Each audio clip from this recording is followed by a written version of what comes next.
Jo soc diputat d'una demarcació en la qual hi ha 4 nuclears i coneixo bastant ben bé el que és el context de tot plegat. És molt trist que després de gairebé una dècada les mateixes mancances estructurals continuïn pendents.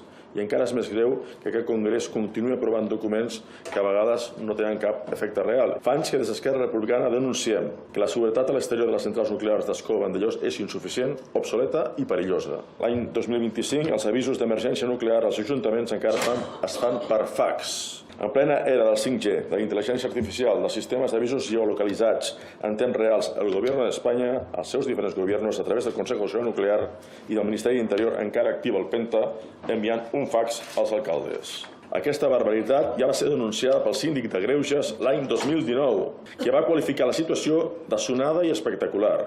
I 5 anys després, tot continua igual. Els mateixos diputades i diputats d'aquí m'ho estan dient sempre, sí, és una autèntica vergonya, però segueix passant.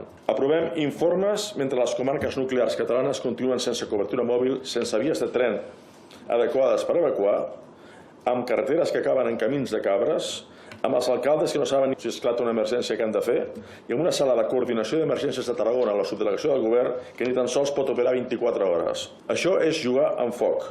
I el CSN, que formalment té rang de ministre, quan se li pregunta, li vaig preguntar aquí a tots els que han passat en aquestes compareixences dels diferents anys, sempre em diuen el mateix, que no és la seva competència. I jo els dic, sí que és la seva competència, perquè garantir la seguretat nuclear és garantir que si tot falla, la gent pugui sortir viva de casa seva. La gent de la Ribera d'Ebre, del Priorat, del Baix Camp, no som un paisatge. No som un decorat perquè Espanya i Catalunya tinguin energia barata i les elèctriques puguin fer el seu negoci. Són persones, treballadores, famílies que avui no tenen ni un projecte clar de transició ni un futur garantit després del tancament nuclear.